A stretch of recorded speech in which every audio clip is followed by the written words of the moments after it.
स्वागत है एक बार फिर आपका अपने चैनल चौपाल में। जैसा कि हमने कहा था आपसे कि हम लोग राजनीति विज्ञान को टीजीटी पीजीटी के ध्यान में रखते हुए राजनीति विज्ञान से संबंधित कक्षाओं को प्रारंभ करेंगे। उस संदर्भ में आज पहली कक्षा है राजनीति विज्ञान एक परिचय के रूप में। तो आइए हम देखते हैं राजनीति विज्ञान क्या है, राजनीति विज्ञान किसे कहते हैं, इसके अंतर्गत हम लोग क्या क्या पढ़ेंगे, ये सब समझने का प्रयास करते हैं। तो ज़्यादा देरी न करते हुए अपने क्लास पर चलते हैं।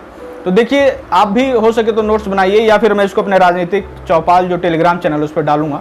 तो देखिए, राजनीति विज्ञान में आपको लिखता चलूँ साथ साथ और आप देखते चलिए कि राजनीति विज्ञान इस शब्द की उत्पत्ति जो है इंग्लिश में इसको तो हम पोल साइंस कहते हैं, ये ध्यान रखिएगा। पॉलिटिकल साइंस ध्यान का रखना, आपको याद ही होगा, पता ही होगा, ठीक है। तो इसकी जो उत्पत्ति हुई है, अब यहाँ प्रश्न 1 नंबर बनेगा कि किस भाषा से ये लिया गया है, किस भाषा से इसकी उत्पत्ति हुई है।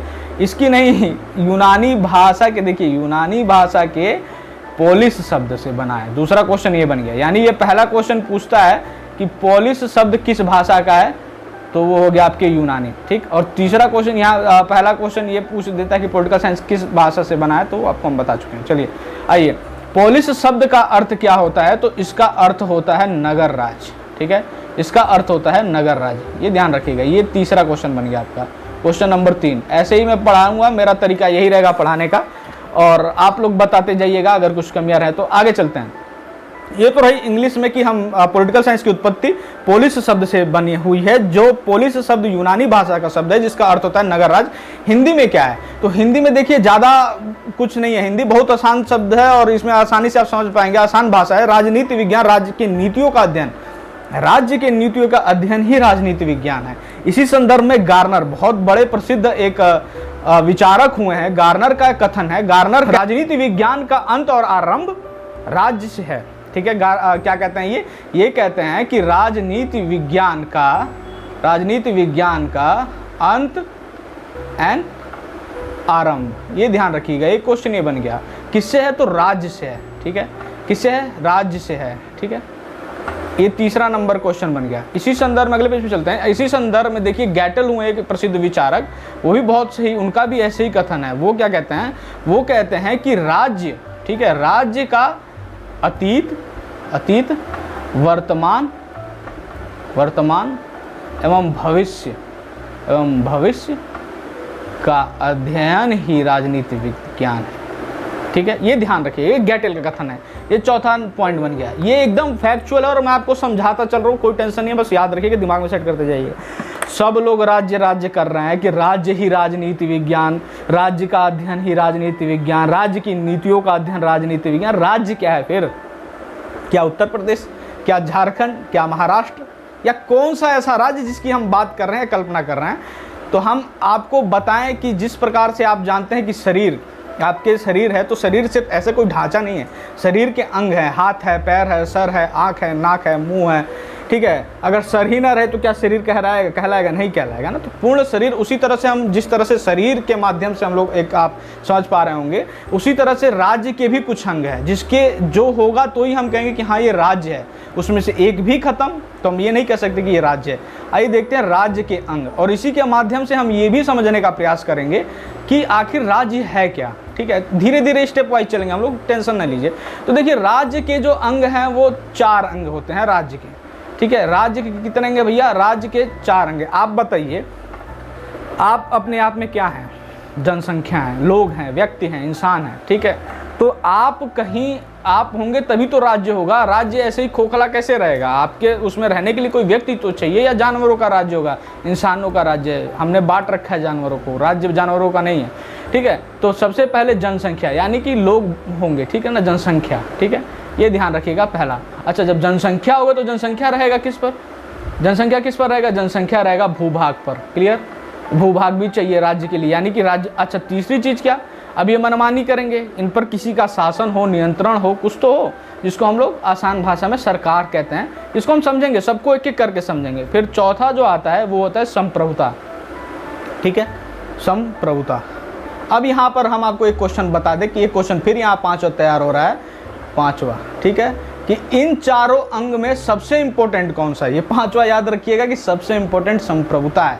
ये 2-3 बार पूछा जा चुका है और आगे भी पूछा जाएगा कि राज्य के अंग में सबसे महत्वपूर्ण अंग कौन सा है, तो वह संप्रभुता। यही अगर नहीं होगा तो राज्य नहीं कहलाएगा।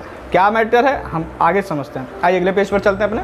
तो देखिए हमने बात किया जनसंख्या और भूभाग की। मुझे नहीं लगता कि इसमें कुछ डिस्कस करने की आवश्यकता है, ठीक है। जनसंख्या और भूभाग पर हमने बात किया। देखिए यहाँ हमने जनसंख्या और भूभाग, एक चीज़ और यहाँ पर आप साथ में एक चीज़ और लेके चलिए। एक चीज़ और मैं आपको यहाँ बता दूँ, छठा नंबर पॉइंट, कि ये जो 1 नंबर 2 नंबर 3 नंबर 4 नंबर, ये मैंने नहीं बांटा है, ये किसी ने बांटा है पहले ही। वो कौन है, वो महान हस्ती कौन है, महान विचारक कौन है, ये कई बार पूछ देता है कि किसने, ठीक है। तो गार्नर महोदय जी थे जिन्होंने इसको बांटा, और जिसने बांटा ये हम लोग सब मानते हैं। मैं अपने मन से नहीं बता रहा हूँ, सब लोग मानते हैं, तभी हम इसको सब पढ़ा रहे हैं, बता रहे हैं।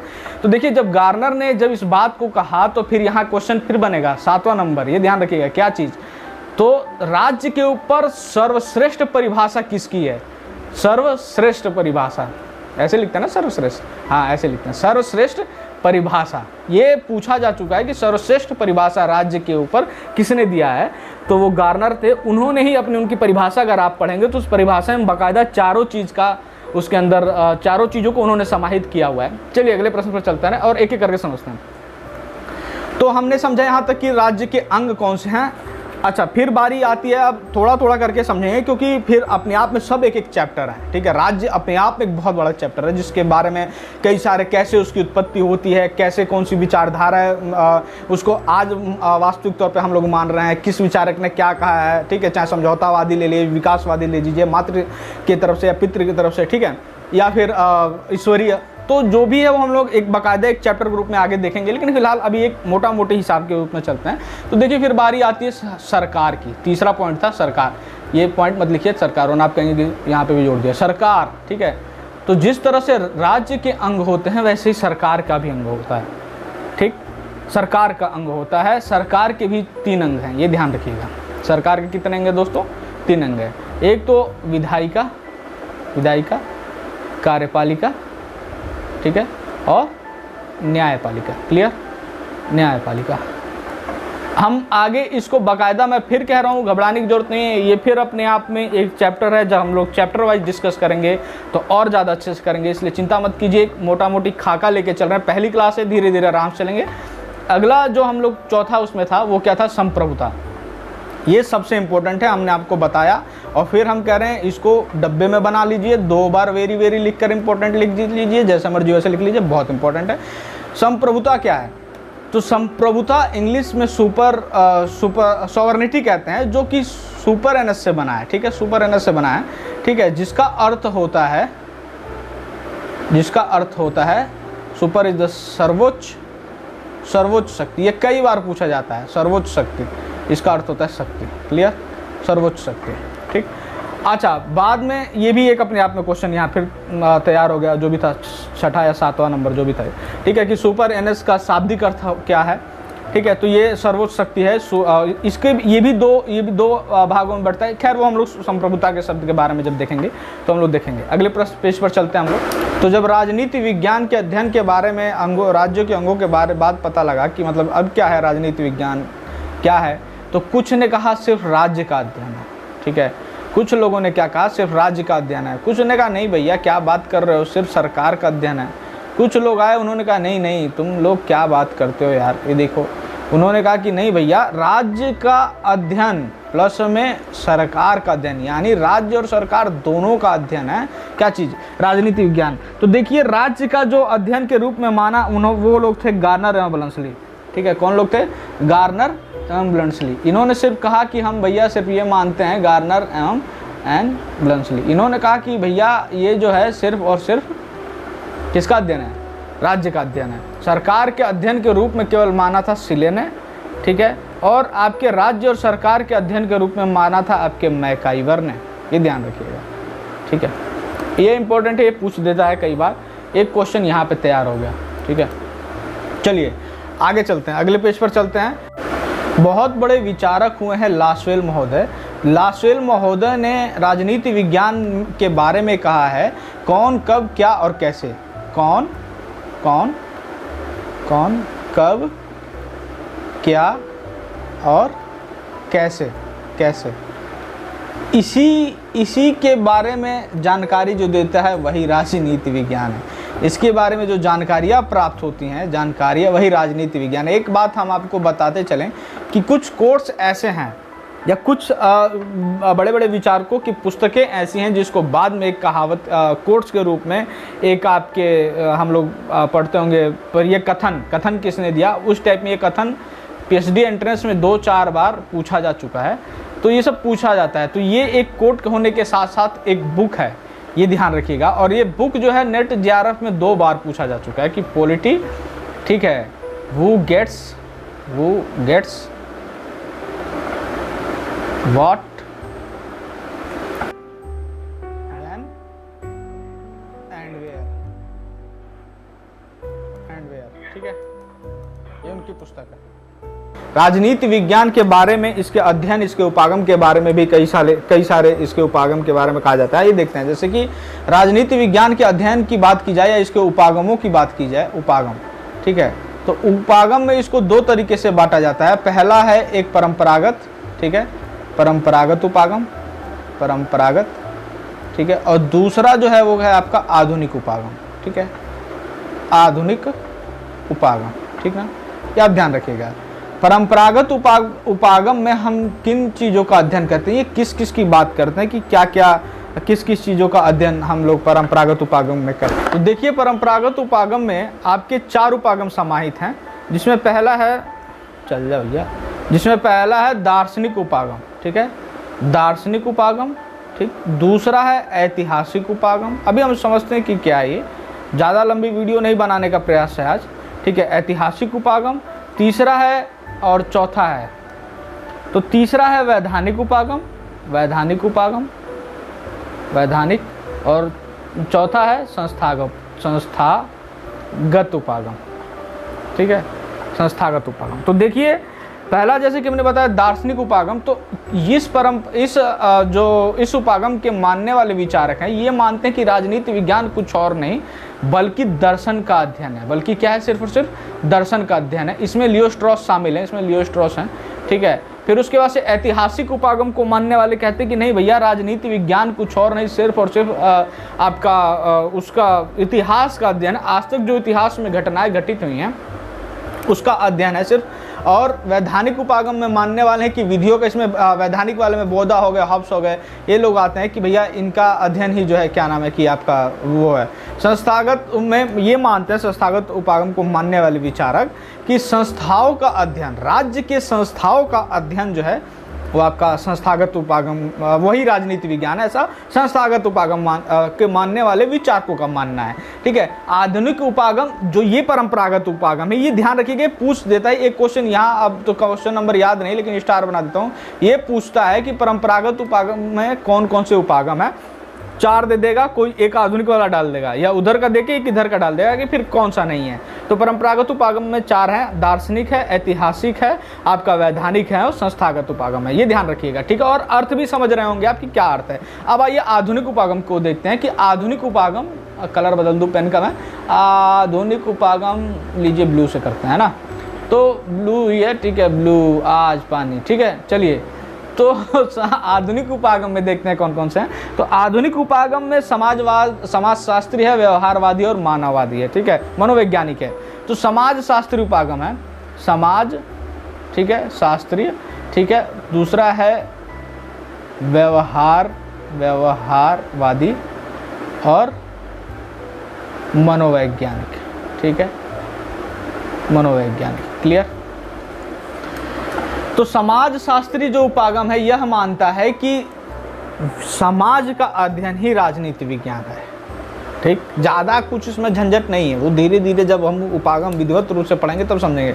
अभी मैंने बोला कि ये सिर्फ और सिर्फ एक इंट्रोडक्शन क्लास है कि राजनीति विज्ञान है क्या, ठीक है। तो समझ में आ रहा होगा आप लोगों को, नहीं समझ में आ रहा है तो कमेंट में ज़रूर बताइएगा, मैं आगे से और अच्छे से समझाने का प्रयास करूँगा। व्यवहारवादी उपागम वो है जहाँ आपके व्यवहार, मानव के व्यवहार को मानव को केंद्र में रखकर अध्ययन किया जाता है कि राजनीति विज्ञान, ठीक है, राज्य का अध्ययन कर रहे हैं, सरकार का अध्ययन कर रहे हैं, सब तुम अध्ययन किए जा रहे हो और मानव को केंद्र में ही नहीं रख रहे हो, मानव को उसके मानव के व्यवहार पे क्या असर पड़ रहा है, मानव के व्यवहार में राजनीति विज्ञान, राजनीतिक दल हो गए, सरकार हो गया, ठीक है, या बाहरी विदेशी देशों के साथ कैसा संबंध, ये सब बहुत चीज़ मायने रखता है, ठीक है। तो मानव को केंद्र में रखकर सोचो ना, तो ये आ गया आपका व्यवहारवादी उपागम। इसके व्यवहारवाद के जनक आपको पता है चार्ल्स मेरियम है। हम आगे करेंगे, जब सिद्धांत में करेंगे, घबराइए मत, एक एक चीज़ पर बाकायदा डिस्कस किया जाएगा, मनोवैज्ञानिक ये भी शब्द से है। आइए आगे चलते हैं। एक चीज़ और लास्ट आज के उसमें समझा देता हूँ राजनीति विज्ञान के संदर्भ में। तो हमने आपको बताया था कि राजनीति विज्ञान के राज्य के हमने 4 अंग बताए थे। राज्य के अंग हमने आपको कितने बताए थे भैया जी? 4 अंग बताए थे। क्या कोई बताएगा? तो आप बताइए। पहला है जनसंख्या, ठीक है। दूसरा हो गया भूभाग, ठीक है। तीसरा हो गया सरकार, ठीक। और चौथा बताया था हमने संप्रभुता। अब यहाँ हम कुछ आपको अलग ही बताने वाले हैं, ठीक है। देखिए, राज्य के, यहाँ पेन बदलने दीजिए, राज्य के जो नीतियाँ हैं, राज्य की नीतियों का अध्ययन हमने आपको बताया क्या है? नीतियों का अध्ययन राजनीति विज्ञान है। ये सीधा सीधा है, हिंदी में ही समझ लीजिए, ठीक है। अच्छा, हम बता रहे थे सरकार का अध्ययन, ठीक है। सरकार कैसे काम करेगी, सरकार राज्य के लिए कैसे काम कर रही है, या यूँ कहिए कि इन नीतियों को कहाँ लिखा गया है कि सरकार कैसे काम करेगी, आपका राज्य कौन सा होगा, उसका स्वरूप कौन सा होगा, ठीक है। कहीं तो होगा ना कि ऐसे ही कोई भी कल को उठा के कह दे कि हेलो भाई साहब मैं प्रधानमंत्री मैं बनूंगा, तो कैसे आप कह सकते हैं कि हाँ मैं प्रधानमंत्री नहीं हूँ, या कैसे कोई कह सकते हैं कि मैं हूँ, ठीक है। या कैसे कोई संस्था कह सकती है कि हाँ मेरा काम है, मैं अपने कर्तव्यों को निर्वहन कर रहा हूँ, या तुम इस कर्तव्यों के निर्वहन से ज़्यादा, अपने कर्तव्यों से ज़्यादा तुम काम को कर रहे हो। तो ये सब जिस पुस्तक में लिखा गया है उसको हम लोग संविधान कहते हैं। राज्य की सरकार और राज्य किन नीतियों को अनुपालन करेगा, राज्य की सरकार किस तरह से कार्य करेगी, राज्य का स्वरूप कैसा होगा, संघीय होगा, एकात्मक होगा, हम सब आगे करेंगे। ये सब जिसमें लिखा गया है वो क्या है? संविधान है। तो दूसरी चीज़, एक संविधान, ये अब जो हम लोग यहाँ देख रहे हैं, अगले पेज पर चलते हैं। ये हम लोग देख रहे हैं, हमने संविधान के बारे में बताया, संविधान, ठीक। एक ये हम लोग राजनीति विज्ञान के अध्ययन के अंतर्गत एक इसका अध्ययन करते हैं। अब हम उस टॉपिक पर बात कर रहे हैं जिसका हम लोग अध्ययन करते हैं। पहला चीज़ ये हो गया। दूसरा चीज़ हमने बताया कि जब राज्य है, ठीक है, मान लीजिए ये एक राज्य है और एक ये राज्य है, यहाँ की नीतियाँ कुछ अलग हैं, इसकी नीतियाँ कुछ अलग हैं, ये इधर को देख रहा है, ये इधर को देख रहा है, दोनों में आपस में कैसे संबंध हैं, ये कैसे इसको तरफ नहीं देख कर भी इससे आपस में रिश्ता बनाए हुए है सॉरी, इन सब का जो अध्ययन है वही है आपका विदेश नीति जिसे कहते हैं, अंतर्राष्ट्रीय संबंध जिसे कहते हैं, इंटरनेशनल रिलेशन जिसे कहते हैं, हम शॉर्ट फॉर्म में IR कहते हैं। यानी IR भी एक आपका राजनीति विज्ञान के अंतर्गत पढ़े जाने वाला एक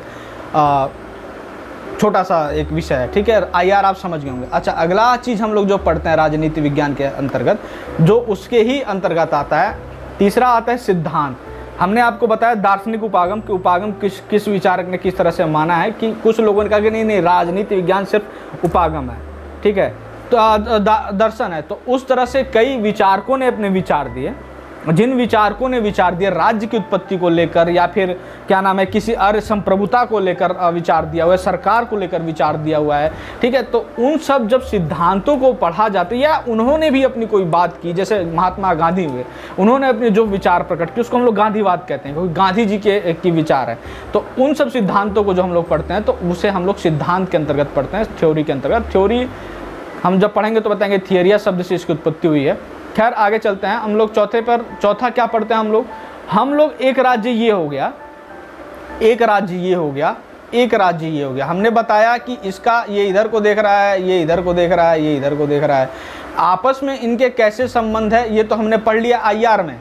लेकिन अगर हम कह रहे कि भैया यहाँ तो ये इधर को देख रहा है और ये इधर को देख रहा है और ये तो इधर को ही देख रहा है भैया, तो कैसे हम कह सकते हैं कि ये इधर को देख रहा है? तो जब हम इसके बारे में पढ़ेंगे और इसके बारे में पढ़ेंगे, फिर इसके बारे में पढ़ेंगे और तीनों को पढ़कर आपस में तुलना करके अध्ययन करेंगे, तो वही क्या कहलाता है? तुलनात्मक अध्ययन, ठीक है, तुलनात्मक अध्ययन, कॉम्परेटिव पॉलिटिक्स। हम लोग इसके बारे में ये पहले इसमें हम लोग कई चीज़ें पढ़ते हैं कि संविधान वहाँ का कैसा है, वहाँ पे कौन सी सरकार है, न्यायपालिका कैसी है, वहाँ के लोगों के पास कौन से पावर हैं, हमारे यहाँ क्या है, फिर उसके बाद से अंतर करते हैं, यही तुलनात्मक अध्ययन, ठीक है, ये हम लोग इसमें पढ़ते हैं।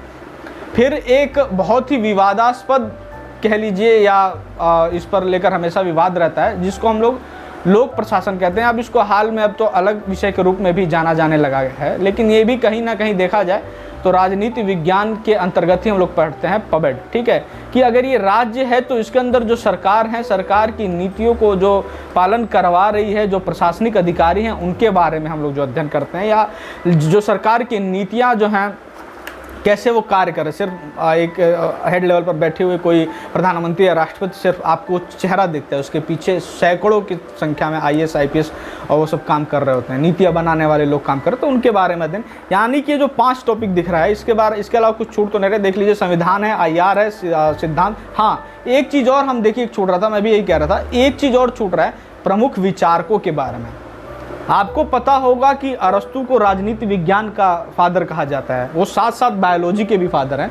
कई विषयों को उन्होंने उनके बारे में अध्ययन, उनके गुरु थे प्लेटो, उनके बारे में अध्ययन, ठीक है। और प्लेटो से लेकर आज तक जो जितने भी विचारक हुए उन्होंने जो महत्वपूर्ण विचार दिए हैं, ठीक है, उसके बारे में हम लोग जब अध्ययन करेंगे तो वो हो जाएगा विचारकों का अध्ययन, चाहे वो पाश्चात्य जगत के हो यानी कि पश्चिमी हो, या फिर इंडियन विचारक हो, चाहे कौटिल्य हो, चाहे अरबिंदो हो, चाहे गांधी हो, चाहे नेहरू हो, चाहे अंबेडकर हो। एक चीज़ यहाँ बहुत से बच्चों को कन्फ्यूजन होता है, जो हम आपको आज क्लियर कर दें कि राजनीति सिद्धांत और विचारकों में तो हम कुछ एक जैसा ही पढ़ते हैं, फिर अंतर क्या है, ठीक है।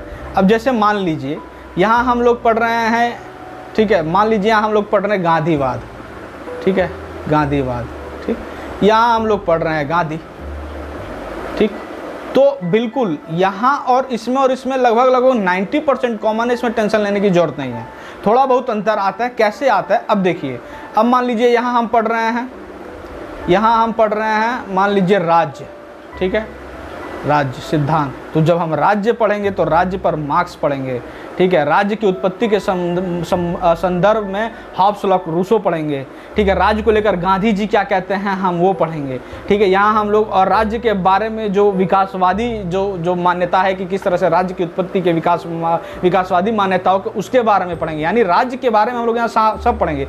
लेकिन अगर यहाँ कहा जाए कि मान लीजिए मार्क्स, तो यहाँ मार्क्स अगर हम लिख रहे हैं, मार्क्स पढ़ेंगे तो मार्क्स के बारे में सिर्फ एक राज्य नहीं पढ़ेंगे, फिर मार्क्स के बारे में उसकी जो आर्थिक नीतियों पर उसके जो सिद्धांत है, बल्कि उसका द्वंद्वात्मक भौतिकवाद के बारे में पढ़ रहे हैं, ऐतिहासिक व्याख्या जो उसने किया उसके बारे में पढ़ेंगे, और राज्य के बाद साम्यवाद की जब वो कल्पना कर रहा है उसकी पुस्तक वगैरह इत्यादि सब के बारे में पढ़ेंगे। तो ये रहा आज एक मोटा मोटी खाका जो मैंने तैयार किया है कि राजनीति विज्ञान क्या है, उसके संदर्भ में हमने आपको आज बता दिया, ठीक है। अब अगली क्लास में हम प्रयास ये करेंगे 2 चीज़ कि एक तो सरकार को लेकर हम थोड़ा डिटेल जाएंगे, और सरकार को लेकर ही हम लोग कॉन्स्टिट्यूशन में घुसेंगे। मेरा तरीका वो नहीं रहेगा कि कॉन्स्टिट्यूशन प्रियम्बल क्या है, किस तरह से कॉन्स्टिट्यूशन संविधान सभा गठित हुई और उसके बाद से प्रियम्बल शुरू कर दिया, फिर नागरिकता शुरू कर रहा हूँ, फिर मौलिक अधिकार पढ़ा रहा हूँ, फिर DPS, इस तरह से नहीं पढ़ाऊंगा, ठीक है। मेरा तरीका अलग रहेगा जिसमें आपको कहानी की तरह से सब कुछ समझ में आए। और साथ में मैं एक आप लोगों के लिए एक और इसमें बात कहूँगा कि अगर किसी भी टॉपिक में राजनीति विज्ञान में आपको कोई प्रॉब्लम है, आप लिख कर भेजिए, जिस पर आप वीडियो अगर चाहते हैं तो मैं उसको भी ध्यान में रखकर वीडियो बनाऊंगा, ठीक है। तो मेरा प्रयास ये रहेगा कि सरकार को लेकर हम लोग कॉन्स्टिट्यूशन में घुसे और साथ साथ एक तरफ हम लोग थ्योरी शुरू करें। कल मेरी अगली वीडियो प्रयास ये रहेगी कि पहले राज्य पर आए, कि राज्य की उत्पत्ति और राज्य के बारे में हम लोग जाने, तब सरकार में जाएं तो ज़्यादा बेटर रहेगा। ये छोटी सी वीडियो आपको कैसी लगी आप हमको कमेंट करके जरूर बताएं। चैनल को सब्सक्राइब करें अगर आप नए हैं तो, लाइक करें वीडियो को और अपने दोस्तों को जरूर शेयर करें, ठीक है। मिलते हैं अपने नेक्स्ट वीडियो में, तब तक के लिए जय हिंद, जय भारत।